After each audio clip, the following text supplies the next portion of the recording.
Je souhaite aujourd'hui vous présenter ce livre de Anne Tufigo, Il suffit parfois d'un signe.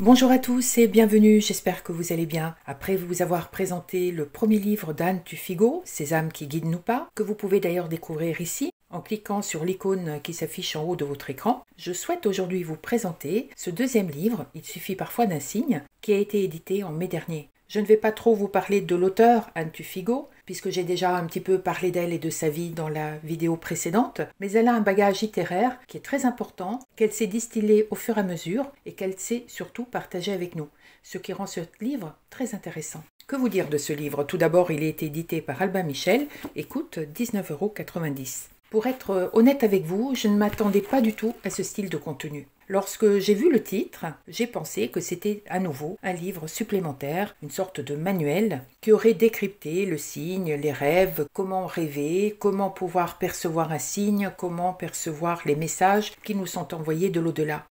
J'ai eu la chance de lire énormément de livres, énormément d'ouvrages et de connaître beaucoup de choses. Donc ce livre ne m'a pas forcément appris grand-chose par rapport au contenu. En revanche, c'est un livre qui est très intéressant pour différentes raisons. Tout d'abord, l'auteur partage ici avec nous certains mythes, certains contes, certaines œuvres littéraires et surtout l'origine de plusieurs mots qui prennent ainsi une autre signification. Ce qui m'a également plu, c'est que Anne Tufigo va illustrer chaque thème évoqué par soit des anecdotes personnelles, soit des histoires qui ont été vécues par ses consultants. Et cela rend le livre très intéressant, très pratique, très concret.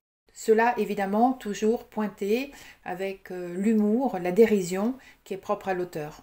Enfin, je tiens à souligner que tout cet ensemble de connaissances, puisque c'est un ensemble de connaissances qui sont réunies ici dans les presque 350 pages, sont ici évoquées selon un fil directeur très cartésien, très logique et très carré, ce qui m'a beaucoup plu. Ce livre a été préfacé par Bernard Werber et je souhaite vous lire un paragraphe de sa préface. Qui vous aide? Peut-être votre ange gardien?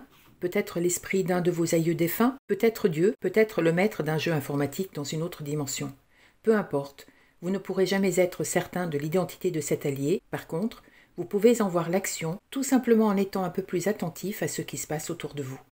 Ce livre se présente en deux grandes parties. La toute première, Fais-moi un signe, dans lesquelles l'auteur va décrypter le signe, l'origine d'un signe et la signification d'un signe. Elle va remonter aux sources, aux auspices, aux Grecs, aux Romains et à l'interprétation des signes. Elle va parler des aiguilleurs du ciel, puisque si nous recevons des signes et des messages, il y a bien des émetteurs qui émettent ces messages. Parmi ceux-ci, il y a les anges, les archanges et autres. Ensuite, il peut y avoir des guides et des âmes, dont la mission est de nous aider, et des défunts et des proches disparus. La deuxième partie, qui est également très intéressante, va se focaliser sur le fait de savoir comment mieux percevoir les signes qui nous entourent. Or, l'auteur regroupe la réception des signes, puisque nous sommes des récepteurs, en trois grandes catégories. Par rapport à la psyché, et là on va survoler les rêves, les songes, les synchronicités, les prémonitions.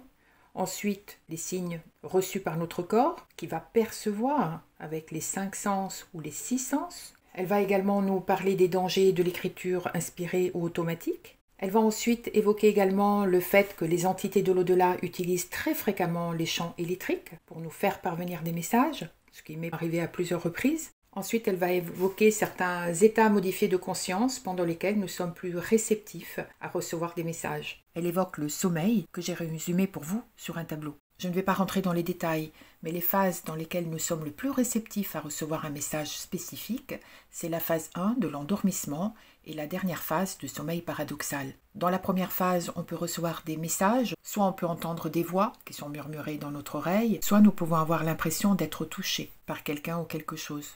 Nous pouvons rêver pendant deux phases. Pendant la phase 3, mais dans ce cas-là, on ne se souvient pas souvent ou pratiquement jamais de nos rêves, et pendant la phase 4. Et c'est lors de cette phase que les envoyés du ciel peuvent se manifester à nous dans les rêves. Puisque c'est justement pendant le rêve que nous lâchons prise et que nous sommes vraiment disponibles à percevoir les messages, à les recevoir. Pour clore ce chapitre sur le sommeil, je voulais ajouter également que c'est justement pendant la phase d'endormissement dont je parlais tout à l'heure, pendant que nous sommes dans les ondes alpha, On n'est pas tout à fait endormi, on n'est pas tout à fait éveillé, et c'est là où notre mental peut percevoir, il peut recevoir sans forcément tout analyser. C'est un état d'ailleurs que l'on peut atteindre facilement grâce à l'hypnose, à la méditation, au yoga, ou en faisant tout simplement des choses que l'on fait de façon automatique.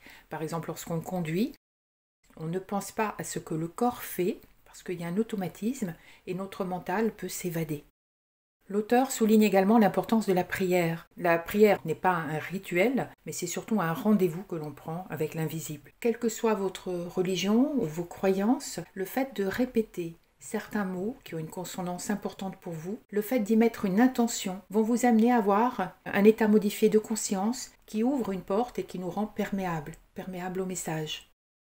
Réciter des mots qui ont pour nous une certaine puissance. C'est une formule magique, qui peut être d'ailleurs parlée ou chantée, dont on va choisir le destinataire en fonction de nos croyances. Et si cette demande que l'on fait par la prière correspond à notre plan de vie, à notre mission de vie, elle va être réalisée et concrétisée. Nous sommes donc des récepteurs de signaux et de messages. À savoir qu'il y a une définition que l'auteur donne dans ce livre en fonction de cette thématique, définition qui me plaît beaucoup, puisque pour elle, un signe est dans ce thème précis une marque visible du monde invisible. Et je trouve ça très, très bien dit.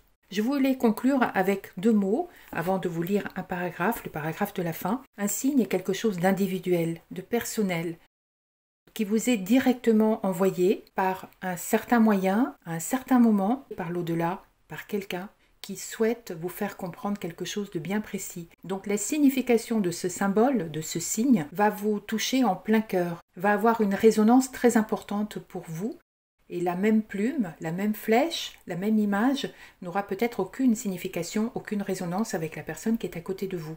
Et l'au-delà, en fonction de la signification que vous donnez aux choses, va communiquer avec vous, avec votre propre langage. Pour conclure, je vais vous lire un paragraphe qui résume tout à fait ce qui est contenu dans ce livre. Un signe est un peu le bouffon du roi. Il nous chatouille grâce à des synchronicités étonnantes, trouble nos nuits par des songes médiumniques, s'amuse avec les heures sur le cadran de nos montres, nous divertit avec des sentiments de déjà-vu, nous bouleverse avec les prémonitions, nous fascine en laissant des plumes sur notre chemin. J'espère qu'à la lecture de cet ouvrage, vous aurez pu vous réconcilier avec le latin, parce que je vais encore m'appuyer sur lui pour définir le divertissement. Être diverti, c'est être détourné de son chemin. C'est exactement la fonction d'un signe. Le monde invisible a bien compris qu'il fallait ébranler nos certitudes, troubler notre quiétude relative en intervenant avec tous les moyens terrestres dont il dispose, que ce soit par le biais de notre psyché, de nos perceptions sensorielles, de nos talents, de notre faculté intuitive, ou par les éléments naturels, l'invisible présence s'incarne en perceptible absence. Voilà donc en quelques mots ce que je pouvais vous dire sur ce livre que j'ai trouvé très très intéressant parce qu'il est plein d'anecdotes, il est très concret et très riche en exemples vécus. Et je vais terminer avec ces quelques mots.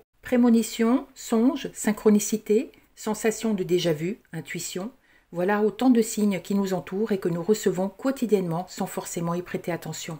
Et pourtant, prendre conscience de leur existence et apprendre à les décrypter ouvre les portes d'une formidable connaissance de soi et permet de renouer avec l'essentiel.